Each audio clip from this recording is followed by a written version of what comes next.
What's up, everybody? Welcome to the show. Back again, another episode of the Khaos List. Got episode number 20 in the house. And got the regular guests here. Got Mr. Danny Green, Mr. Chris Knight, and the first time on the show, the Austinator. Say what's up to the people, Austinator. Whoa. I ain't no punk-ass Danny Green. That's your boy from the Spurs. My name is Danny Graham. Did I say Green? Right. You said Green. You did. Oh, my gosh. My bad, bro. Danny, but Green's on the Lakers now. He's still a punk ass? Yep. he sort of as a Spur. It's okay. Got us a couple championships, so I'm happy with that. Yeah. I should go switch to my Spurs hat right now just to piss you off. Well, my bad, Mr. Danny Graham. I am sorry for calling you Green. I don't know why I said Green today, but it is what it is. So as I was saying before I was rudely interrupted, Austinator, tell the people where they can find you, friend. Sure. Well, what's up, people in the chat? You guys can find me on Twitter at theaustinator17. Sometimes I like, sometimes I retweet, sometimes I post. You never know what you get over there. Also, you guys can find me on Discord at The Austinator, and you guys can find me on YouTube at The Austinator, where I'm trying to reach my goal of 50 subscribers. I'm at 49 right now. So, if you guys haven't subscribed over there yet, go ahead and do so. Yes, subscribe to the channel. Hopefully we can get him to 100 subscribers. Mr. Danny Graham, tell the people where they can find you, please, sir. You can find me every Monday night. Last night on the Chaotic Conversation. On Tuesday night, see with Anzo and Chris on the Khaos List. Later on in the week, you can find me Saturday nights with Square One, along with Anzo. Damn, I forgot other people's name. Diesel and Min Diesel. And sometimes whatever our special guest may be. And then Sundays, you can find me again on the Rule of Three with these two guys, Chris and Anzo.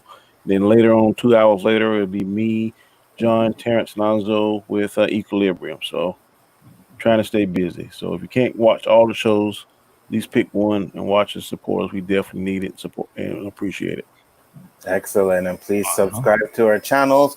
Watch some of Danny's channels because he's right there. He's on the verge. So let's get this guy monetized. And Mr. Chris Knight, tell the people where they can find you, sir. Yeah, you can find me on the Real Review 3000 and on Facebook, Instagram, Twitter at Chris Knight 5150. Lots of places. I'm on a ton of different streams. I stream about 5 to 6 days a week, doing my own videos, all that stuff. Yeah, I'm trying to get 3,000 subscribers. I'm currently like 80 some odd away from that. So if you guys could do me a big favor, if you are not yet subscribed to me, please go and subscribe. Also, if you're watching this on Chaos Central, or if you haven't gone over to Chaos Central's YouTube channel, please go over there and subscribe. And don't forget to subscribe to this guy above me. Yeah, he like some subscribers too. So you're at 109. Let's get him up to 150 here before the end of this week. How about that, guys? No, that would be great. You know what I mean? Mm-hmm. But no, I'm humble. I'm happy for the ones I have now. Well, absolutely. Oh, yeah. You know what I mean? Never change. I got a question. Yeah. Sure. Austinator, Yeah. do you know Ninjoid? Yes. Y'all sound a lot alike.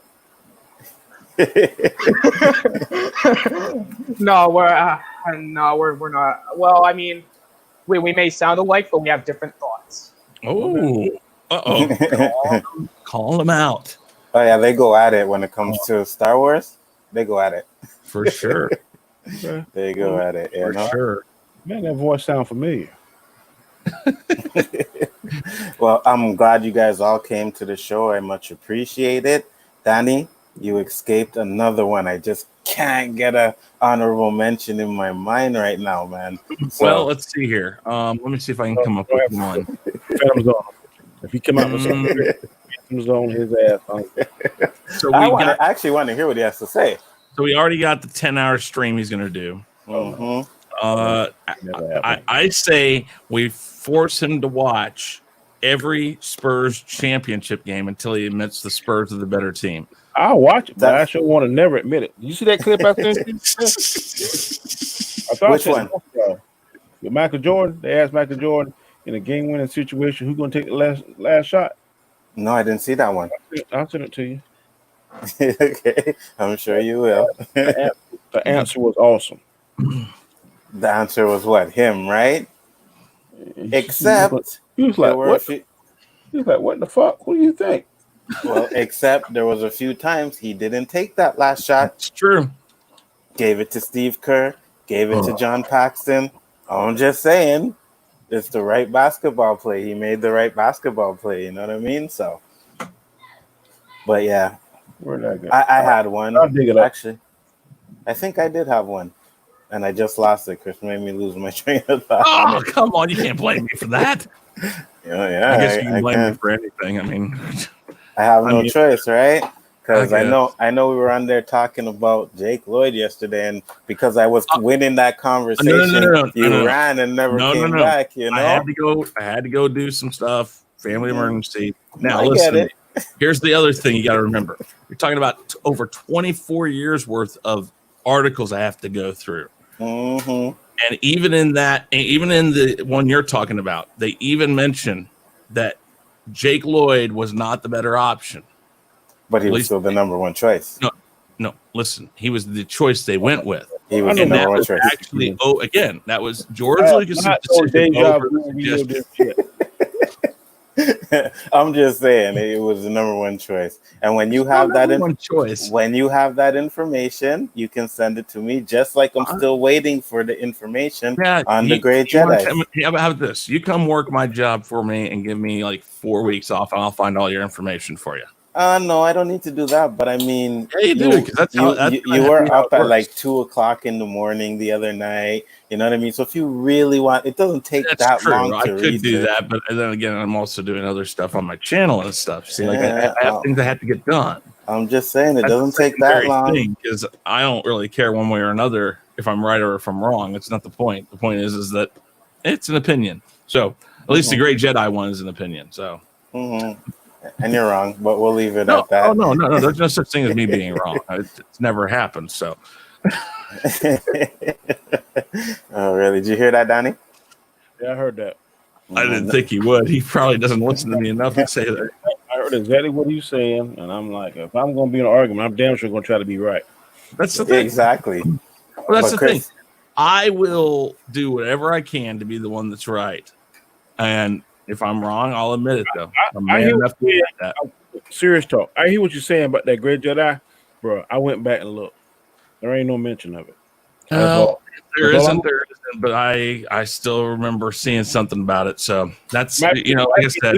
I'm talking about if you watch Rebels, I went back that same night that Robert had a conniption. Well, not and I watched. Not necessarily in Rebels.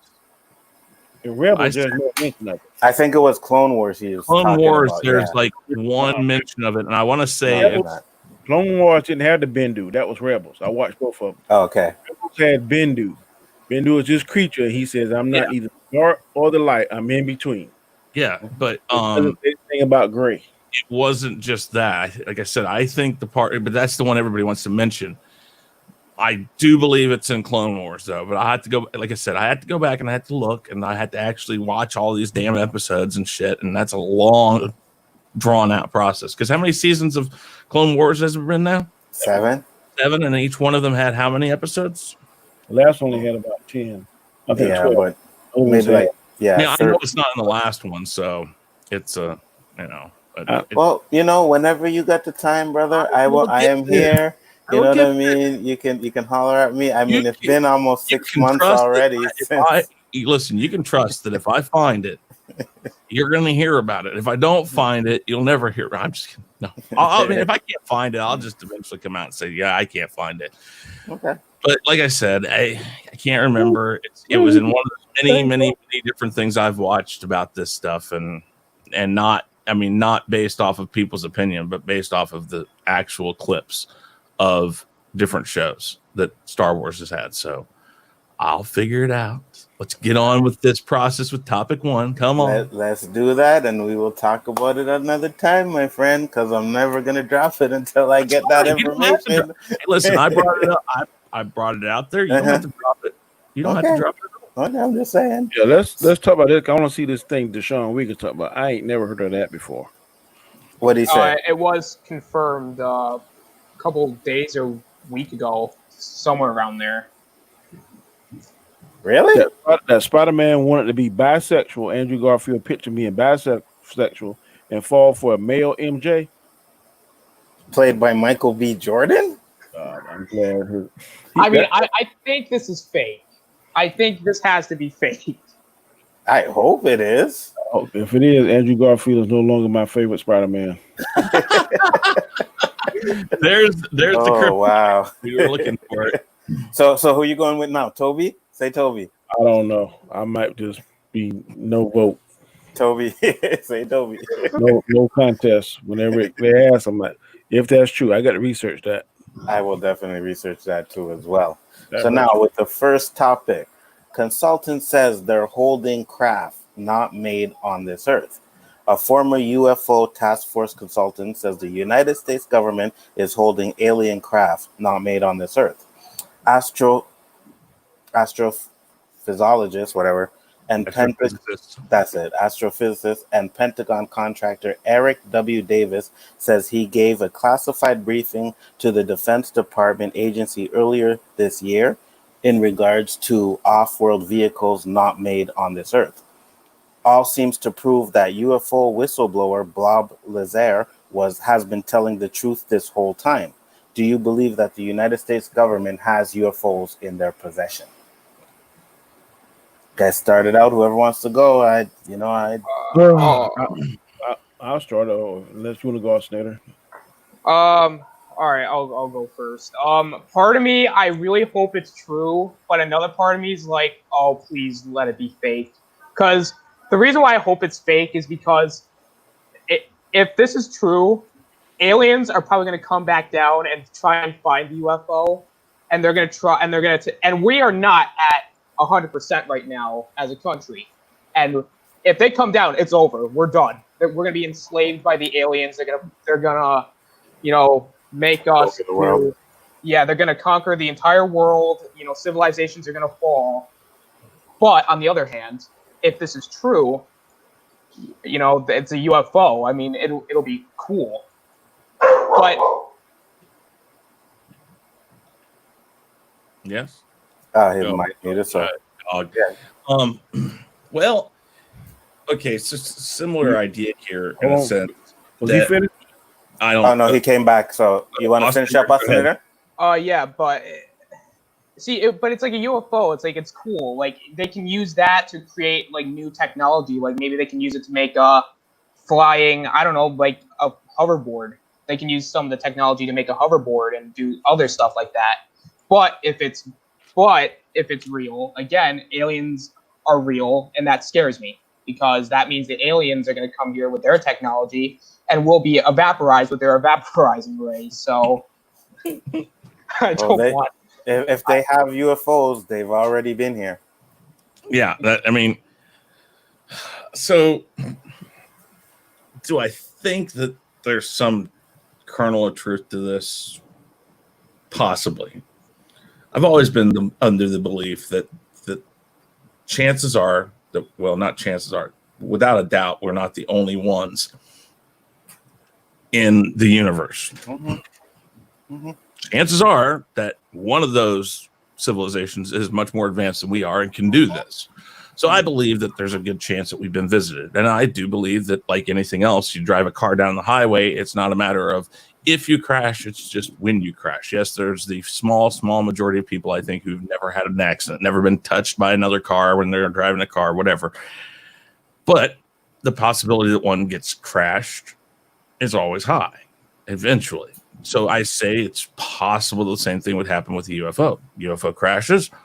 Of course, if it happens in the United States and it happened within the past 75 years, we would have found a way to get it someplace and do whatever we could to get in it. And so these stories aren't so far-fetched to me. The problem is I don't buy the fact that these people are able to leak this knowledge so much that nothing happens to these people. if you've listened to anything about Area 51, Groom Lake, any of that, the people that they do talk to are very tight-lipped. They just say, well, there's things there, and we're not allowed to talk about it. In fact, most of the time, you don't even know the people who work there. And so they keep it very tight-lipped. Now, these people that are out there that leak this stuff, it's for one of several reasons. One, they're not believable enough. And the people who, if this is true, are trying to hide this from people, they just don't think that they're going to be able to be. They're just going to look at it and go like, nobody's going to believe them. And if we don't say anything and nobody else does anything, then nobody's going to believe it. When you got one person every 10 years or 15 years that actually comes out and says this type of thing, one person and nobody else, there's no corroboration, there's no nothing. So they can just kind of deny it without denying it. I just think that if this is true, it's cool. It would make a lot of sense because of a lot of the stuff we've got. If you ask anybody who watches Star Trek, we say, well, look, since Star Trek started, we have cell phones now. We have things that scan the human body. We've got all this stuff.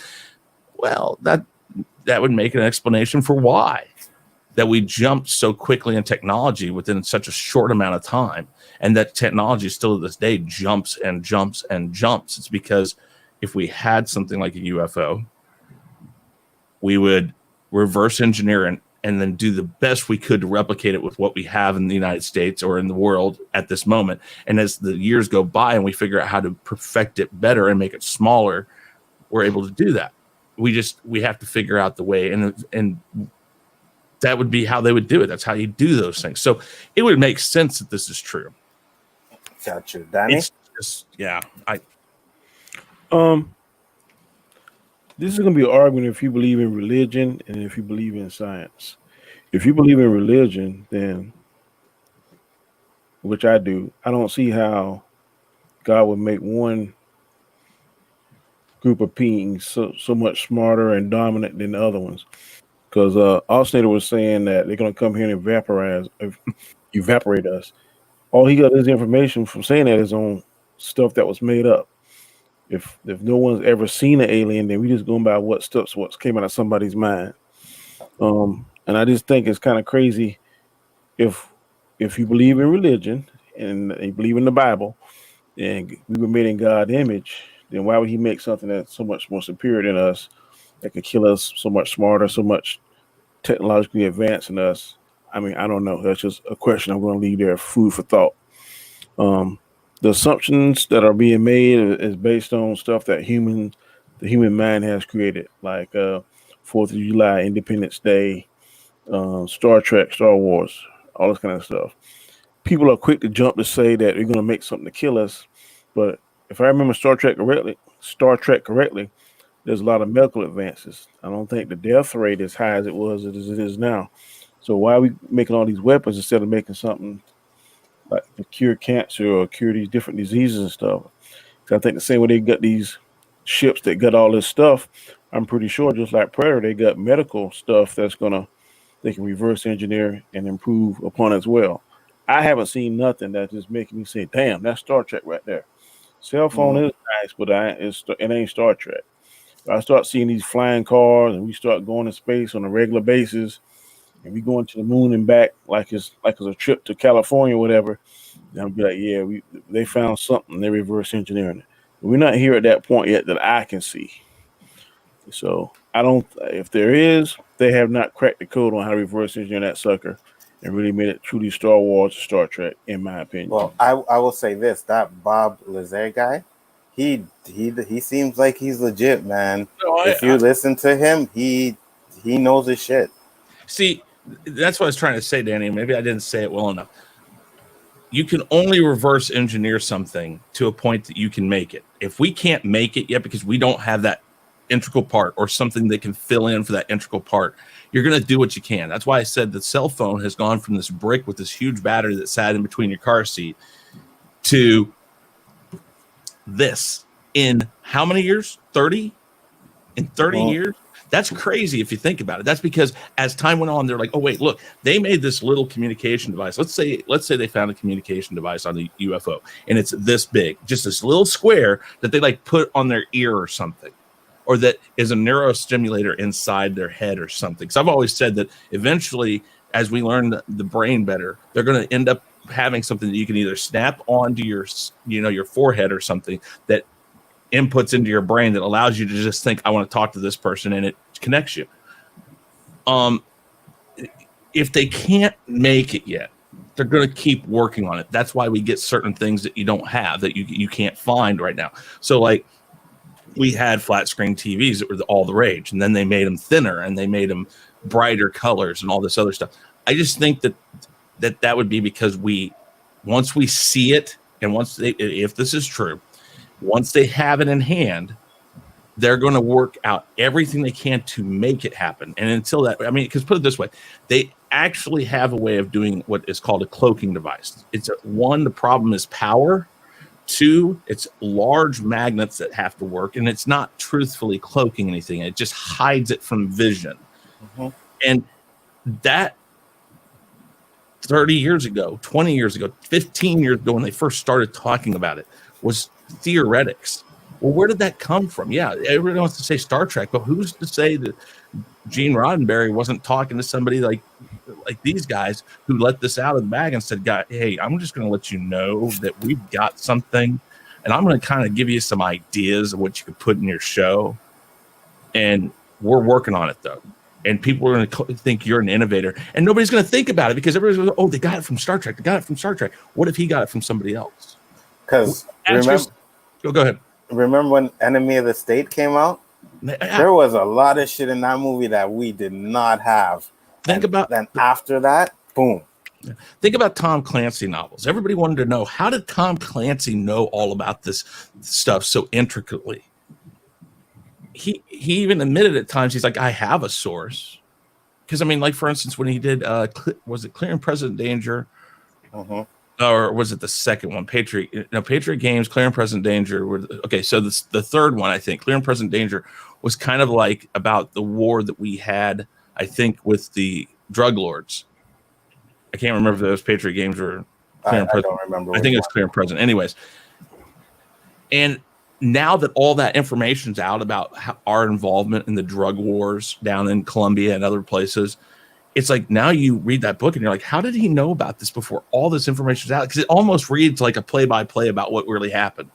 And so, I like I said, I can see the truth behind this. I can see that this is possible. I'm not saying it absolutely is. It would be cool, and it would explain a lot about our technological advances in the past 30 years.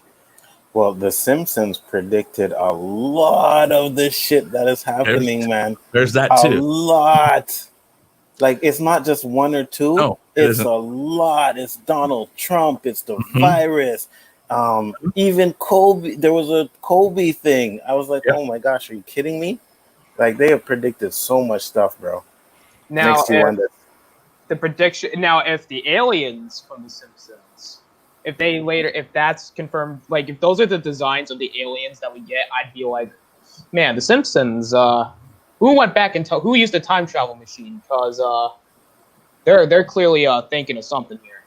Well, they've seemed to got a lot of information right, like really and truly, and it shocks me. You know, there's one where Donald Trump is going down an escalator, and that if he like waving to the people, they have that exact same picture, man. Like exact same the way it happened in The Simpsons, exact same way it happened in real life. That's crazy. I mean, I don't know. Like I said, I believe that aliens do exist. Listen, when the Pope has finally come out and said that it's theoretically impossible to believe that there is no such thing as another intelligent life form in the universe. I agree. Now, Catholics would never have admitted that until it just basically came down to the point that it's an impossibility. Now, are they smart like us? Do they look like us? Are they, there's all sorts of other questions that go with that. And I've always stated that, yes, the Bible states that we were created in God's image. That doesn't mean that he didn't create other life forms, other places that aren't in his image. Mm. It doesn't disprove God. It just says that there's a lot of other stuff that we have to think about, I guess. I mean, and again,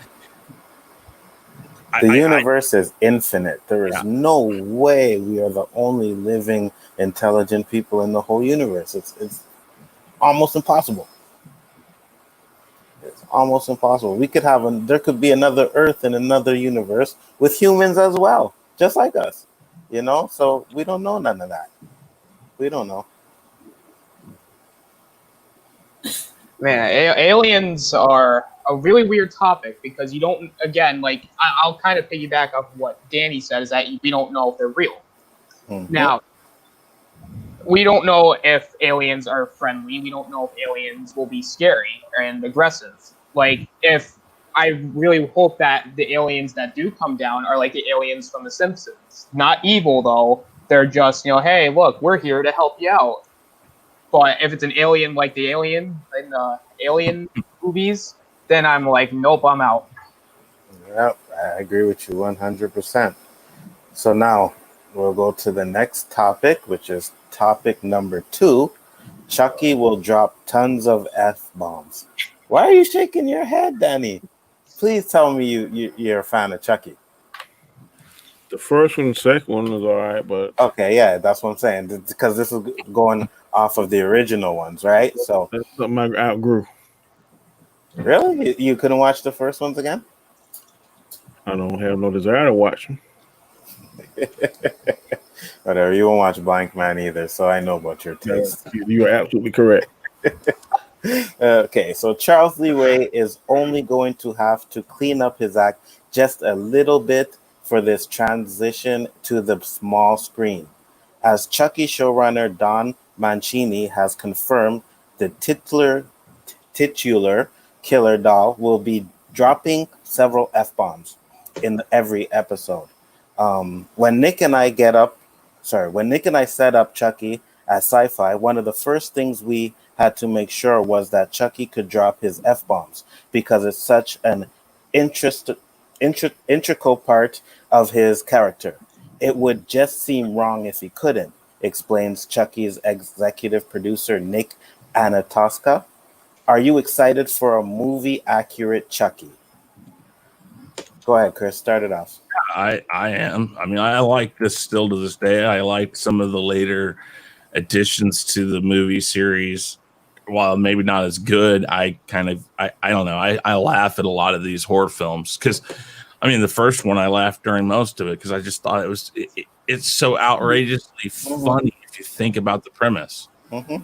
And while creepy, while gory, it's cool. I like it. And as long as I don't know if this is actually on Sci-Fi, not streaming on like their thing, I'll be surprised. But I mean, I'm okay with after like 10 o'clock at night, these channels, and there's several of them that do it. Comedy Central does it like after midnight and stuff. They let these things go. They show full, unedited, comedy shows and movies and stuff.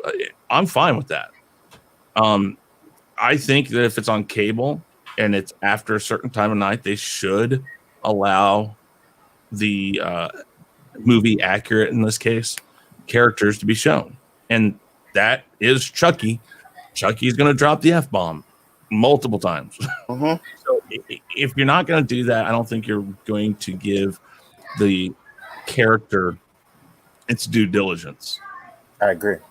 And so, that sounds good that they're even mentioning, yes, he's going to be allowed to. And I think they're doing that because, like I said, it's expected. So by mentioning, hey, yeah, we're going to, that's just them saying we're gonna honor this character and what this character is. So that's a good start. Mm-hmm. And you, Austinator? So I want to start off by saying I could never get into Chucky. Ooh. Now, it's mainly because dolls unsettle me. Mm-hmm. Just like with clowns, like I can't get into it because clowns also unsettle me. You got 2 thumbs up by Danny on that one. And just like I just can never get into it. Now, with a just this new Chucky show. Why? Like we just got the remake a year ago. Like, do we really need another thing Chucky related this soon? Well, the Chucky movie, to me, I think they should just erase that. You know what I mean? There was New some, one yeah, with Mark Hamill. yeah. Dude, Erase I haven't seen it, but I love his voice. His voice is perfect for it. I was like, it was okay. You know, there were some nice kills in it, but I didn't like what they did with Chucky. And with this, like, for it to be a movie accurate, Chucky with the F-bombs and such, again, I'm okay with that. It just again, I can't just get into it, so I'm not going to watch it. But for people who do watch those films, I mean, hey, good for them, because they will get a accurate Chucky that's not Mark Hamill's, but the original one. So I'm fine with it. You are lucky that this is your first time on the show, Asinator, because your ass would have tasted the Phantom Zone right about now. So you're lucky with that one. I give you a pass on your first show, but the next time Phantom Zone's coming, my friend. Oh boy. Danny, go ahead, because I already know what you say. I should give you one just because I know what you're going to say. Yeah, go ahead and put me in the Phantom Zone. I'm about to blow it up. There's a saying that I love to use sometimes, especially at work. And that saying is just because you can do something doesn't mean you should do something. Mm-hmm. To me, Chucky's had its time. It was good when it first came out. It was original. It was scary. I don't have to see this again.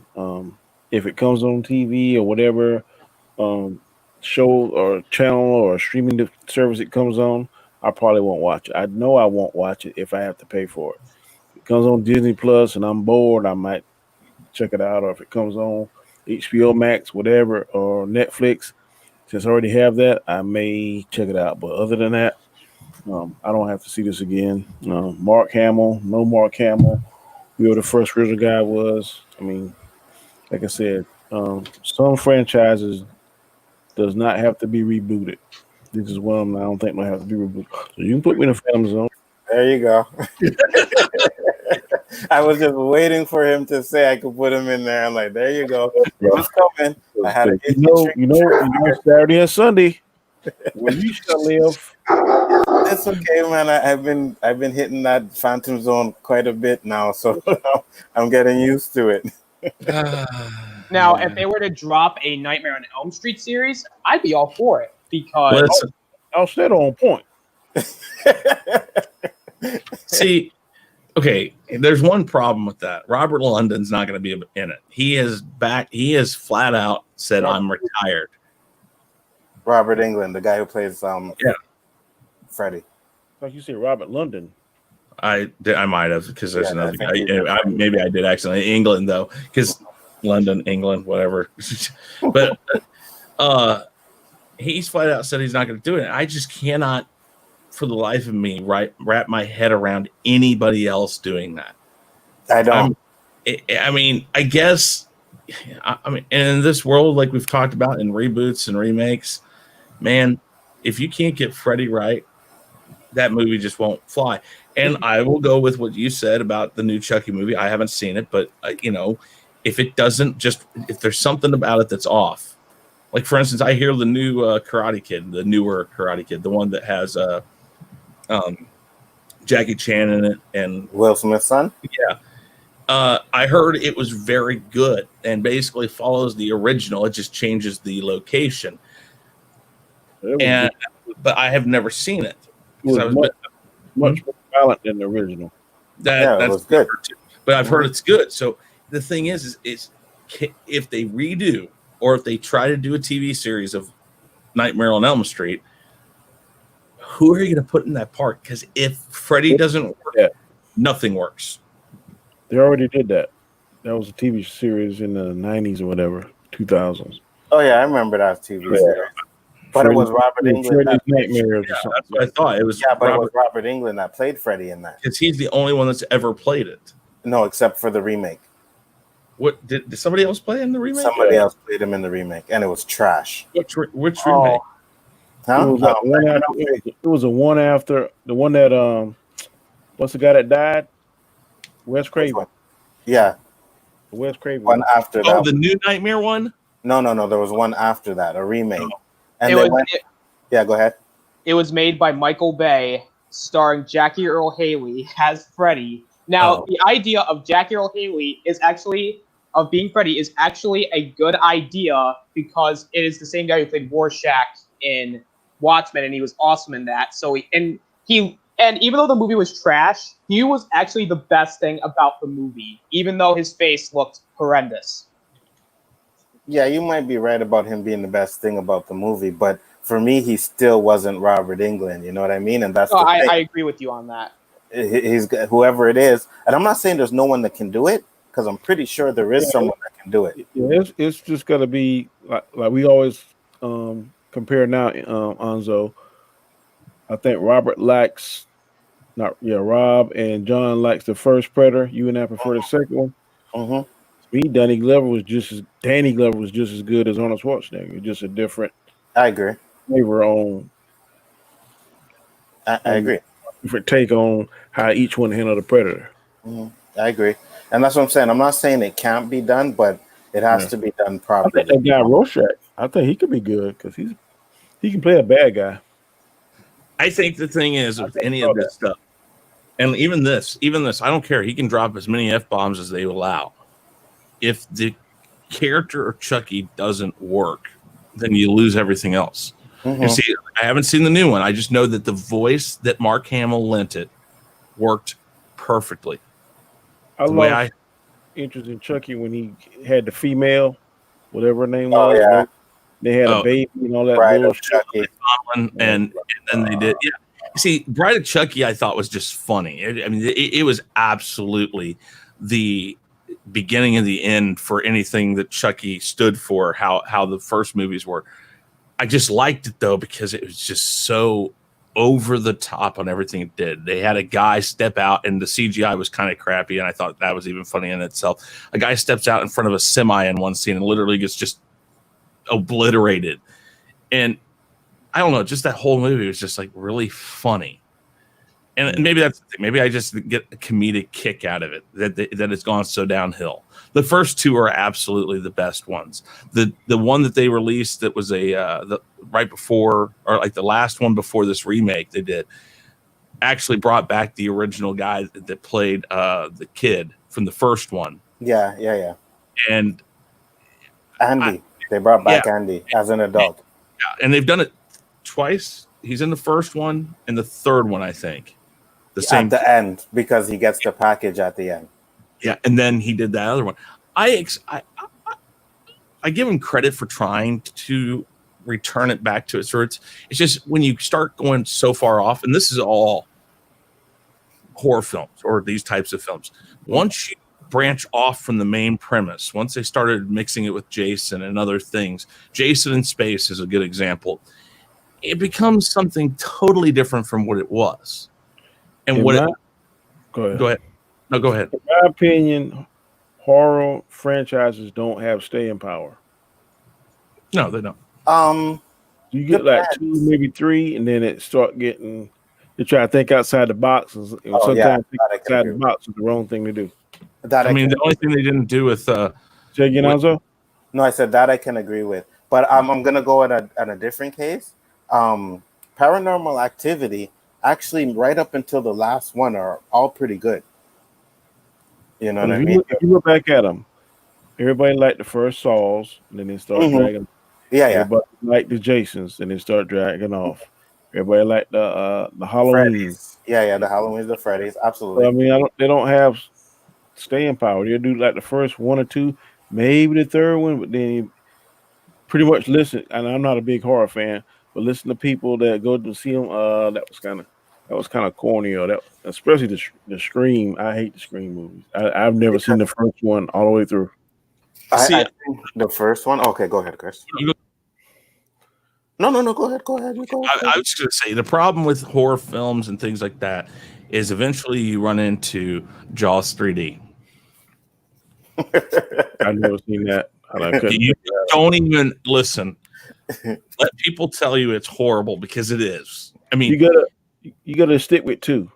Like what's the one? I don't mean to cut you off, but the lady, she's like stuck on this reef, and the shark won't let her leave the reef, like the 42 feet deep or something. Like that. 42 feet, and then there's now that first was good, but the second one was totally crazy. I'm like, what?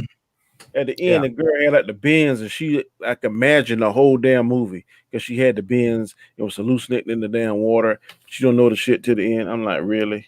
That kind of stuff frustrates me. Mm-hmm. Yeah, because you see what happens, especially those type of movies.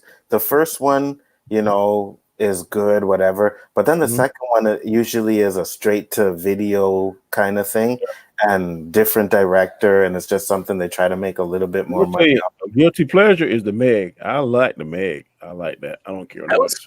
I like that. There's certain things. That one and Deep Blue, or what was the one with Samuel L. Jackson in it?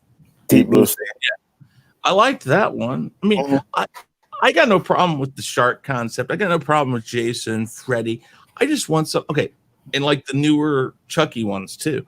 I'm okay with those because they made me laugh. I either want it to be so unbelievably stupid that I can at least laugh at it and have a good time watching it, or I want it to feel like what it's supposed to be. One of my favorite, and I don't even market with them dolls though. Chucky, Annabelle. What's the latest? Chucky was the first. I'm saying, but they flooding the market. I don't want to talk Annabelle and the doll and the other. That's just horror films, I think, in general. But then they fuck up Fantasy Island. Oh, that pissed me off. Yeah, I don't. I was like, what the hell are they doing with that? Where basically now, instead of being your fantasies, it grabs onto your nightmares. It's like, come on. Okay, I mean, if they had called it Nightmare Island, I've been fine with that. But no, you're calling it Fantasy Island, then you're trying to say it's a movie version of the TV series. Oh, God. Mm-hmm. Anyways, all these films are subject to several things. One, once it's out, everybody else wants to do one of the same things. Two, there's just so many concepts you can go with. Jason originality or something. I don't understand. That's exactly it. With Jason, I mean, there's only so many places you can go. Mm-hmm. So it just and Danny's absolutely right. Once it gets played out, it just plays out. At that point is when I want it to be just stupid, crazy. Thing that's really different, and I didn't seen the second, but Get Out, that was original. I have never seen none of that before, but I haven't seen Us yet. But I heard that was good too. Us was pretty good. I didn't like it as much as I liked Get Out, but Get Out was a nice twist. Another one that, while it's based off of a Japanese movie, and I've never seen the second one. I own the second one, and I think there might be a third one. I don't know, but and I don't even count it as horror, even though they did. Is The Ring? Okay, I like The Ring because it's like a mystery. It's like a mystery novel for the first part of it, like a mystery movie. And then the last and stuff, I hate 30 minutes is nuts. Be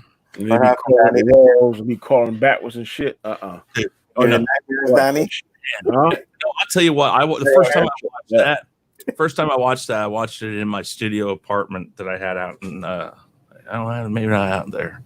Anyways, I think it was in my studio apartment, and I was watching it. I was laying on my couch, and my couch sat about 15 feet away from another wall.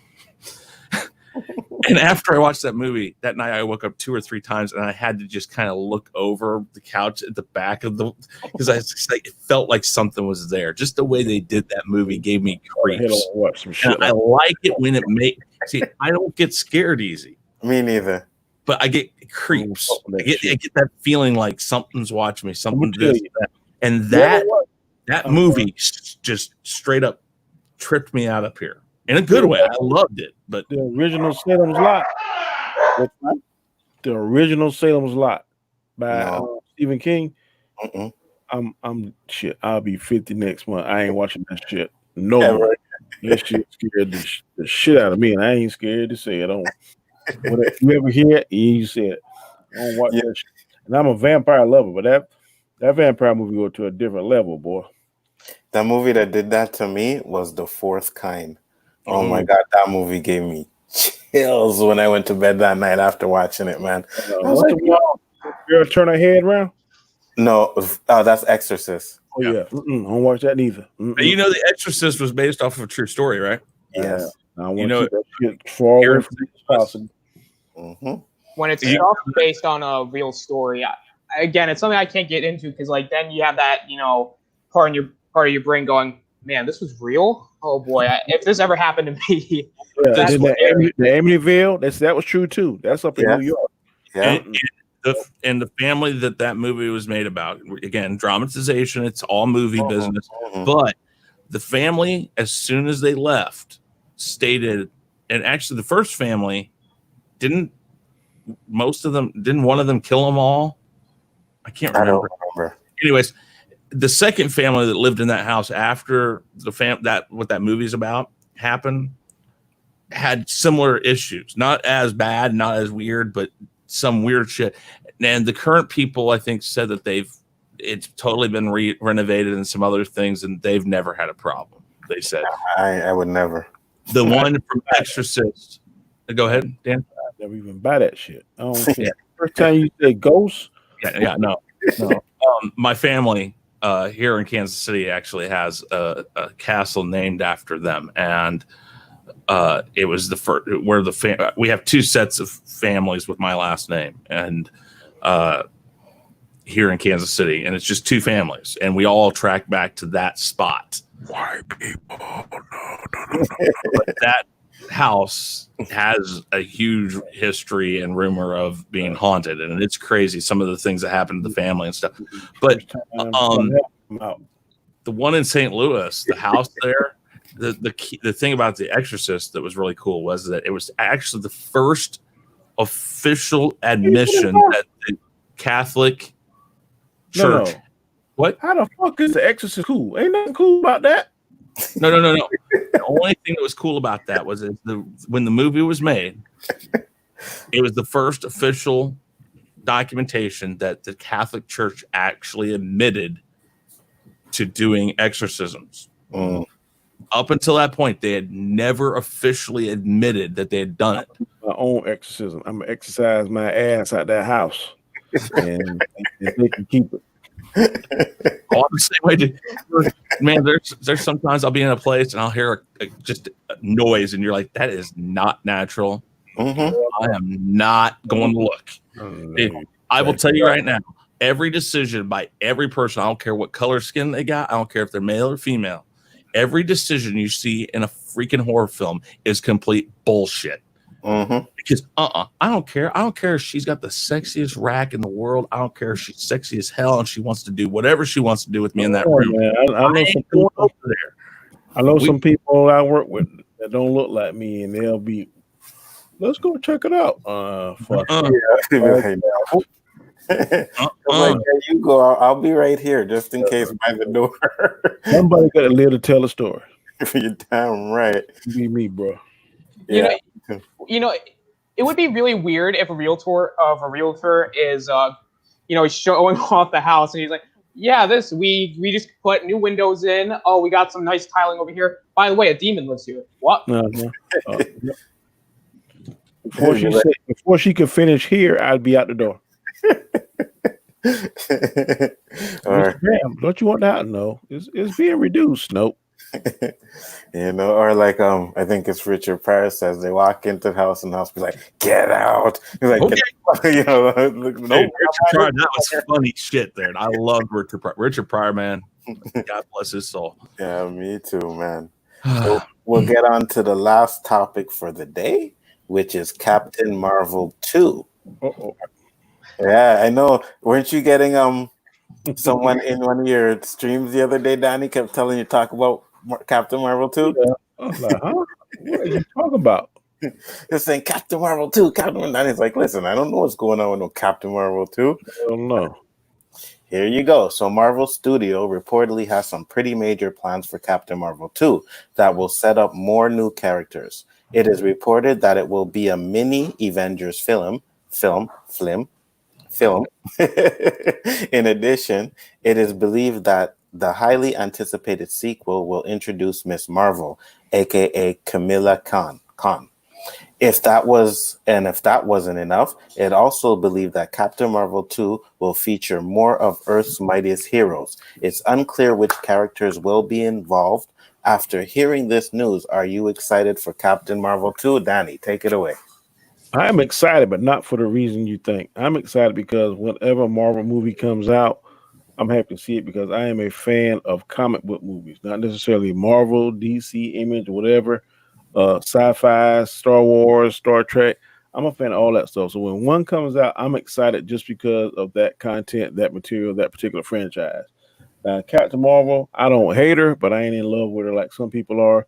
The movie wasn't that terrible to me, but it also it's not gonna make my top 10. They're gonna introduce some of the other of Earth's mightiest heroes. I don't have a problem with it. They're gonna introduce this Miss Marvel.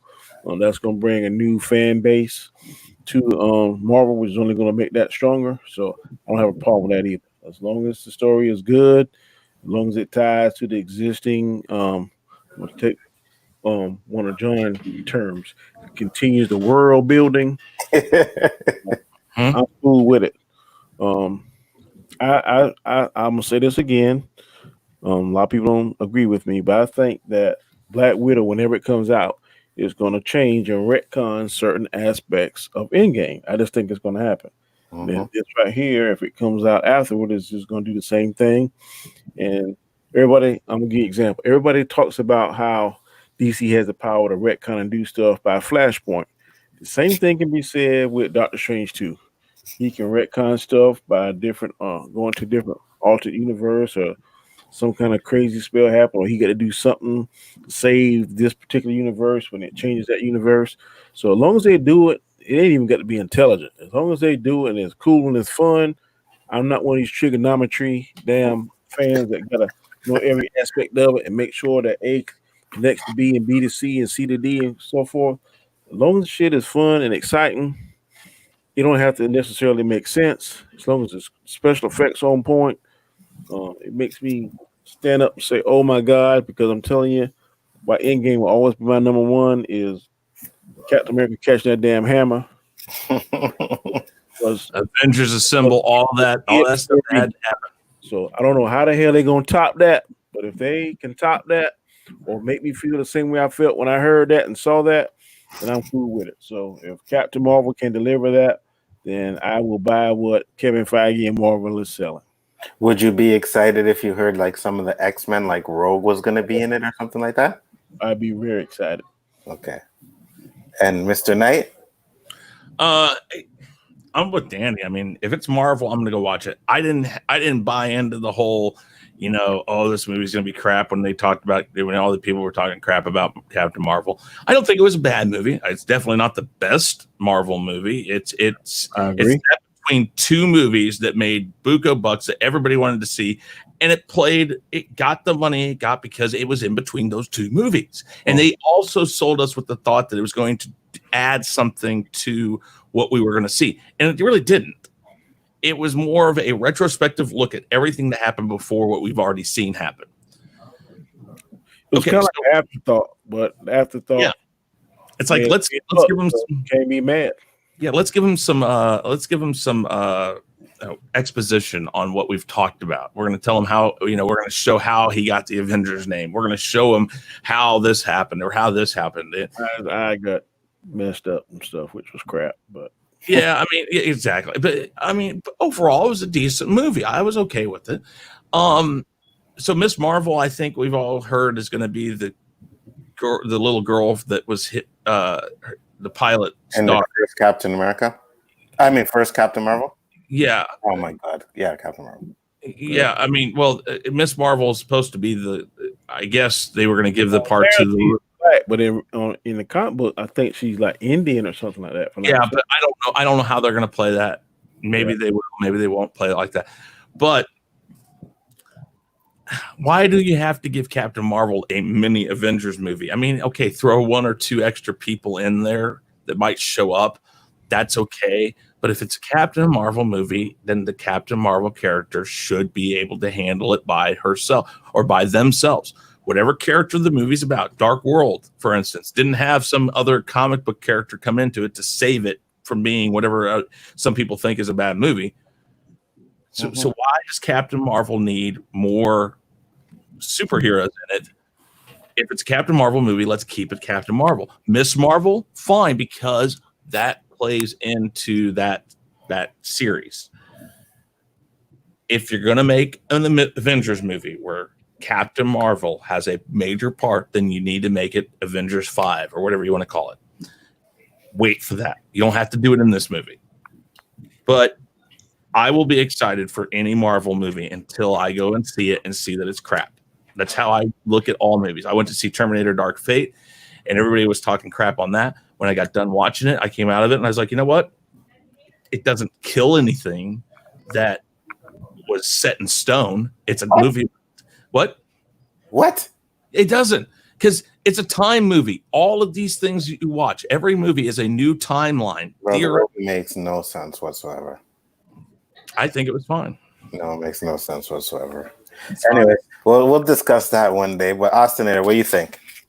All right. So my thing is, I am not excited. Well, I'm not saying I'm not excited, but I'm not necessarily amped for this next phase of Marvel movies. Mainly for the simple fact, it's just a lot of these films, just to me, they feel unnecessary with some of them. Like Black Widow. Black Widow should have came out, in the phase where Captain Marvel too. Yeah, or at least where Captain Marvel came out. Yeah. Leave Captain Marvel till later. So, and then you have the Eternals, which I'm not excited for. I'm not excited for Shang-Chi. I'm excited for a couple movies. Like I'm excited for the Doctor Strange movie. I'm excited for Blade if that's coming out in this phase. I'm excited for Spider-Man 3, and I'm excited for some other movies. With Captain Marvel 2, the problem is the first Captain Marvel movie did not excite me. I came out of it going like it's probably the most mediocre movie I ever watched. Like it's not a horrible movie, but it's one of those movies where you forget about it. And now with this one, they're going to add more characters. And to me, that does not excite me either, because if you need more characters to be put in your solo film, that shows how little faith the studio has in your character if they're like, well, we need to add more characters in there to make sure our movie's good. That's not a good thing to me. Now, am I saying I'm not going to be excited if Miss Marvel doesn't come in? No, I will be excited. It's just, again, it's just not the right time to do it. And it's not the right movie. You can maybe have one character as like a side character. Like if that's what they're doing with Miss Marvel, fine. But if you're going to put X-Men characters in there, I'll be like, okay, really? Like, to me, they need to first show a trailer to get me excited, because usually Marvel can get me excited with a trailer, depending on if it's done well. But sometimes some trailers aren't done very well. Like, take the first trailer of Venom, for example. That trailer I couldn't get into it, because I'm like, well, where's Venom? But usually with the MCU stuff, they always excite me no matter what it is, because sometimes the trailer is good and the movie's bad. Like Ant-Man and the Wasp, for example. I did not like Ant-Man and the Wasp, but the trailer was good. And with Captain Marvel, I'm somewhat excited for it, but at the same time, I'm going to go into it with reservations, because the first one just did not do it for me. Go ahead, Danny. I agree with what you said on some aspects of it, but if they don't introduce some popular characters, they could have a badass villain. I don't want to see a villain the same caliber as you saw in Captain Marvel 1. Well, I'm going to be pissed off, but it's the same caliber villain, but they got 3 or 4 quality X-Men, I'll be happy. But to see her fight someone of the same caliber style villain that they had in the first one, I don't want to see that in part 2. No, I agree with that. And like, I don't know what kind of villain you can do in the second one. Like, what villains does Captain Marvel have for a second Captain Marvel movie? unless they maybe use like an X-Men villain, like an obscure one or someone that hasn't been done before. Like that's just my thing with the newer superhero films is like I don't want to see villains that I've seen before because either they're more like frequently like let's take for example Joker. Mm-hmm. I'm sick and tired of seeing Joker in Batman films because he's done too much. I want to see more villains like Deathstroke or hey, you can maybe redo Two-Face, Riddler, something like that. But I think that if the only villain they could bring back is maybe Ronan the Accuser before he gets killed, or they could bring back the guy that she spared that trained her. Maybe he come back and he augment himself and he's kind of like the Super Scroll or whatever, some superpower. I can't think of their names. Kree. Maybe he's some superpower Kree or something. So maybe he went back to the planet and then had some kind of experiment done on him, and now he's superpowered and he's coming back full of revenge. They might could do something like that. But that's the main guy that turned out being bad. Yeah. Now, for me, Well, I mean, if they're gonna put in, like do a mini X-Men or new mini Avengers movie, they have to have a good villain. You're absolutely right, Dan. They can't have no generic mediocre villain because what's the sense of having someone that Captain Marvel could be able to beat by herself? Yeah. Well, Danny and I have talked about Secret War, and according to a lot of things I've heard that on Disney Plus, they're getting ready to start a series called The Secret War, and that was the Kree and the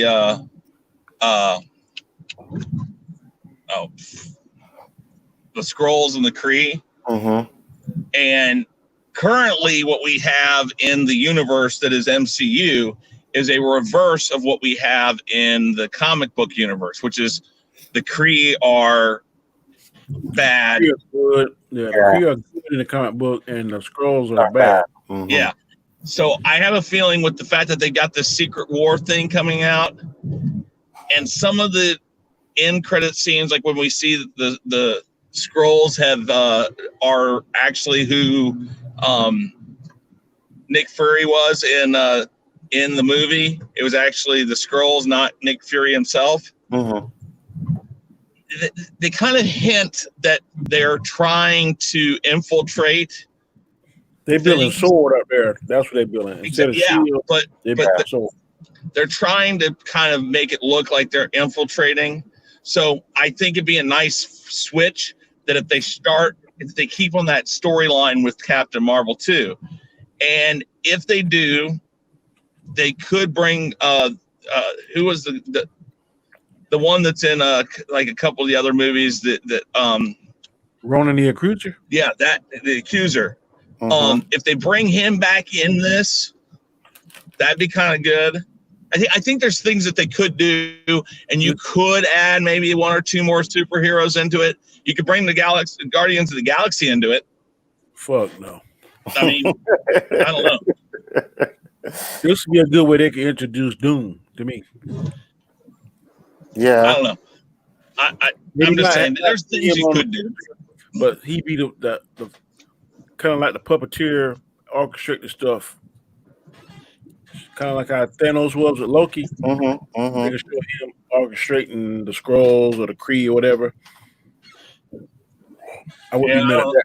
Then transition Doom to the big picture. I don't want to see him on TV. I want to see him on the big screen. Yeah. I agree. I mean, there's Marvel with the way they've set things up. If they continue doing things the way they've been doing them, and if Feige has his hands on it, I think you'll get more good movies than you'll get bad movies. I think I agree. Mm-hmm. And I think that there's plenty of places they can go.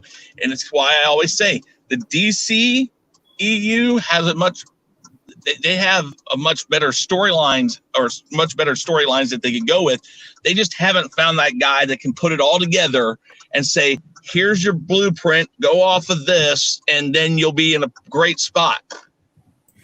I think if Zack Snyder cut is the success everybody thinks it's going to be, he's going to be offered that job at DC like Kevin Feige is at Marvel. And I don't know how many people want that. I don't know. I could care less. I just want to see good DC movies. That's what I want to see, because that's what we get with Marvel. It's great to go see a Marvel movie because even if it's bad, it's not bad. It's just not as good as the others. Yeah, I agree. You know, like I said, I love The Incredible Hulk. I watched it again the other night. I still like that movie. I still like the original Hulk movie. It's not as good as the others and whatever. But I like those movies. And I like the world building, as John says. It just works well. The first Hulk was trash. Yeah, the first one was trash, but it's not part of the universe. Well, no, but what's funny is I've looked it up and it still states that the Incredible Hulk is technically, because Universal Pictures had to be a part of it, they actually consider it a direct sequel to the Hulk. I've heard that too. So as the MCU goes, it is not a part of the MCU. But even if you watch the beginning, even though some of the scenes how he gets infected, it does kind of play off of that. And if you watch the movie, you get the feel that has happened. Mm-hmm. So but I just like what Marvel has done, and as long as Kevin Feige has his hands on it, I'm pretty sure, even if it's not the best movie in the world, Captain Marvel 2 will be a movie that would be worth going to see. Yeah, I don't think any Marvel movie is not really worth going to see. You know what I mean? They're all worth going to see. It's just, will it be good? That's all. Yeah. My thing is with Captain Marvel 2, however, is that from what it's saying is that what the thing said basically, or what the rumors are going around, is that they're bringing all these characters to set up other films. Mm-hmm. That can be a blessing, but at the same time it could be a problem. Yeah, like I'll give you a couple of examples. Like with Iron Man 2, that film was basically a trailer for the Avengers. You had all that, and the film wasn't that good. Mm-hmm. Now, and then let's take another example, like The Amazing Spider-Man 2, where that film was basically setting up a Sinister Six movie.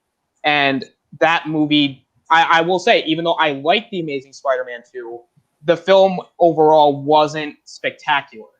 And it can sometimes hurt it can hurt your universe or your film. So it's one of those things where, it can be a good thing, because like with the MCU, they usually don't do it that bad, but it's also something that they should take into account. Like, it can work, but at the same time, it has to be written well in order for it to even make sense. I agree with you 100%. And with that, we're going to sign out, but I just had to show this up here for Danny. So, Danny, who's your new Spider-Man now? Yeah. Ain't Toby. Huh? No, there's several. There's a ton of articles about it. It's not like me and the stuff I'm trying to find for Anzo. This is definitive. There is absolutely no question that he has said this, because there's at least, I sent the search one to you too. And if you click on that, if you open that search, show them that, and you'll see the first 4 or 5 are all Andrew Garfield suggests so and so. That's crazy. Okay, I guess I'm going to Tom Holland now. Oh, he goes to Tom Holland. Wow, he can't even. Wow, Danny didn't even, just because he didn't want to go with me, so he's saying Tom, right? Okay, that's all good. No, change that. I'm going to Nicholas Hammond. He's my favorite. Whoa! Whoa! Oh, Danny. No, I want to say this before everything ends. I want to say that after The Amazing Spider-Man 2, and I know I said this a few times, but from what I heard they were going to do with The Amazing Spider-Man 3, I am glad they did not do it, because they were going to adapt the worst comic book storyline of all time, the Clone Saga. And If they did that, Ben Riley, yeah. that might would have been pretty cool. I mean, it would be cool. Well, I wouldn't say it wouldn't be cool. I would just say because if you look at it from a comic, let's look at it from a certain point of view, is that the Clone Saga was originally supposed to, reboot Spider-Man, where they were going to have a new Spider-Man. It was going to bring him back, but then that didn't work, and then they made a lot of dumb decisions where it just didn't work. It was kind of a mess. And that's what kind of scares me about the Clone Saga, is they were going to bring back Gwen and George Stacy. I don't know if they were going to bring back Ben Riley, because again, I don't know if these rumors are true, but a lot of the rumors have it that they're going to bring back Gwen, they're going to bring back George Stacy, people that died. And to me, it's like, it kind of scares me, because if Sony could not do Venom right in Spider-Man 3, how are they going to adapt that? I don't think Sony misstepped with Venom. I think Venom is from a different perspective. Is in a different alternate universe. That's how I look at it. Because he definitely ain't the Venom that we're accustomed to seeing in the comic books or on the cartoons. I just think it's an alternate version of Venom. That's how I take it. I don't take it as Eddie Brock, because Eddie Brock don't even know anything about Peter Parker on this earth. So that's the way that I'm looking at it. Well, not yet, but how are they going to do it? Because the talks they can do that easily.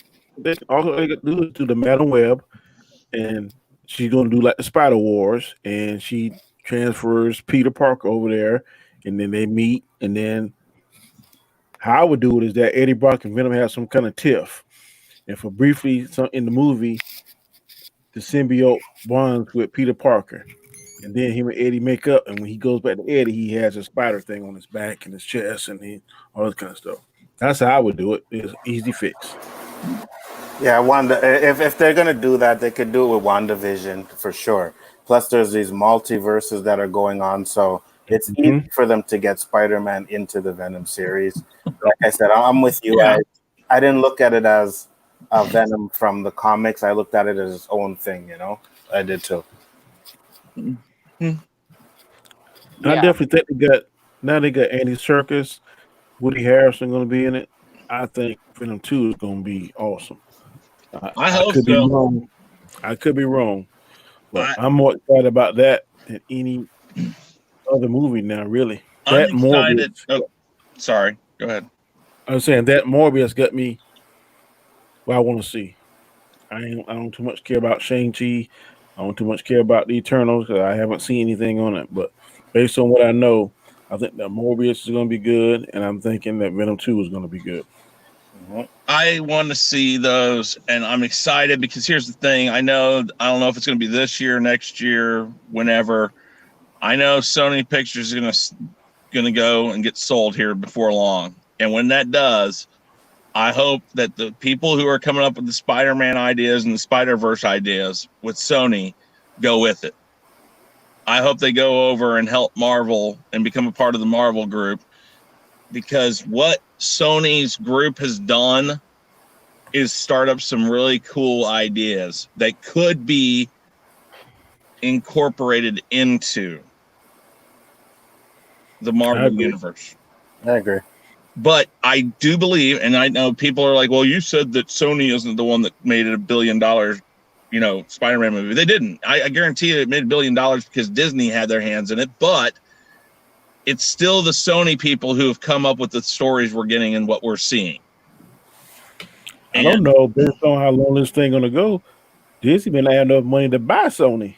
I don't know if the trade commission would let it go. Man, you gotta start thinking that's borderline becoming a monopoly. Because I mean, they just bought 20th Century Fox. They go buy Sony, and why would you buy Sony when the only thing you're really interested in with Sony is Spider-Man, and you're gonna get it for free? So anybody else that buys not going to sell you Spider-Man. So you got to get no. Once Sony sells, in the contract when they bought the rights for Spider-Man, Marvel stated that if Sony sells, that the property of Spider-Man and all of its characters and everything revert back to Marvel. I haven't seen that. So I think that's true, though. When it reverts back to Marvel, Disney owns it. Why is Disney going to spend money on something that they're going to own? They either play the game and have this little deal with Sony as long as Sony owns it, and then as soon as Sony sells, boom, it comes back to them and they're right where they want to be. Well, and also, like, what is Disney going to do with a lot of the Sony properties anyway? Like, are they going to be like, oh, we're going to make an emoji movie too? I'm like, if Disney ever did that, why? They're not going to make any money because the first one was awful. And also, Disney buying Smurfs. Now, see, that I could see. That I could possibly see. I can't hear it, but Sony owns Columbia Pictures, Destination Film, Yep. Madhouse, Screen Gems. But I just don't think that Disney has any want of anything of theirs except for the Spider-Verse. I don't know. I could be wrong. Danny, you're not putting anything out there that isn't a possibility, because everybody thinks Disney's down and out because of this whole thing going on in the world right now. They're not. They own 5 major franchises. Yeah. Anaconda, Charlie's Angels, Dragon Tattoo Store. I don't know what the hell that is. They own Jumanji, and they own Spider-Man. Well, and Ghostbusters. I don't see this on that list, though. Columbia Pictures released Ghostbusters, and Sony and Paul Feig were the ones that did the 2016 one, and they're also the ones that are working with Ivan Reitman and his son to do the new one. Gotcha. I really don't want Disney to get a hold of Ghostbusters, but I mean, you're not, like I said, Danny, you're not saying anything that isn't a very, very real possibility. I just know the major players I've heard is, I think, T-Mobile or something like that, AT&T and Apple, I think, are the 3 big ones I've heard. Sony owned Karate Kid, too. Yep. Because that was Columbia Pictures, too, I think. All right. Black. Yeah, Sony owns a lot. Men in Black.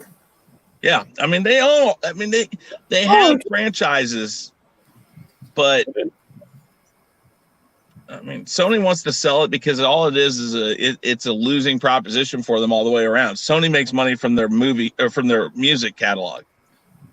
They own the rights to, well, I don't know. They might still own the majority rights to the Beatles catalog and a ton of other people's. Michael Jackson's, I think they own the property rights to that. Their music division is what keeps Sony afloat. They ain't not giving that movie. Right. Definitely not. All right, guys. So we hit a little bit over the hour mark, so we're going to close it up. Going to let you guys tell the people where they can find you one last time before we go. I'm going to start it off with Mr. Danny Green. Danny Green can be found a couple nights a week here with Anzo. Monday nights at 9, tonight at 9, Tuesday nights, Saturday afternoons at 4 p.m. Eastern Standard Time at Square One, which is our sports channel that we talk strictly sports. On Sundays at 3 p.m. Eastern Standard Time, you can find the 3 of us, me, Chris, and Anzo, the Rule of 3, where we talk about mainly pop culture stuff, Star Wars, Star Trek, whatever the questions may. The magical wheel spins and allows us to talk about. And then 2 hours later, Equilibrium, where we mainly talk about Stargirl, which is a fantastic show. I think it's maybe 3 more episodes to the season finale. And just thank you for your support. Thank you. Please keep subscribing. Also, you can catch me and Anzo just about maybe 4 or 5 times nights a week. Storms Live, which we probably be jumping on next. Ain't no telling what we talk about over there. That's a wild show. But if you get a chance to follow us, man, on anything, one show tickles your fancy, please subscribe. Please give us a thumb up, and please hit the notification bell because we don't want you to miss any material that we upload. Excellent. Couldn't have said it better. Mr. Chris Knight, tell the people where they can find you. Yeah, guys, you can go over to the Real Review 3000 and find me over there. Of course, like Danny said, On Monday nights, the Chaotic Conversation over on his channel, 9 p.m. Eastern Standard Time. Here on Tuesdays on Big Ford Entertainment at 9 p.m. Eastern Standard Time for the Khaos List. And then on Sundays at 3 p.m. Eastern Standard Time on my channel, The Real Review 3000. And all of these are also on Chaos Central. That's the rule of three. I do the weekly Rumble, which we're going to have Anzo on this week. I'm glad to have him on. It's been a while. I've talked to him about it, but I'm finally getting him on there. It's going to be fun. And I am going to be bringing back next week my Gospel According to Chris, and then I have the weekly wrap-up. I do gaming streams, pop culture, music reviews, just tons of stuff, guys. So check it out. If you like what you see and you're not subscribed, please subscribe. Yes, sir. And now for the final person on the panel, the special guest we had today, Austinator. Tell the people one last time where they can find you.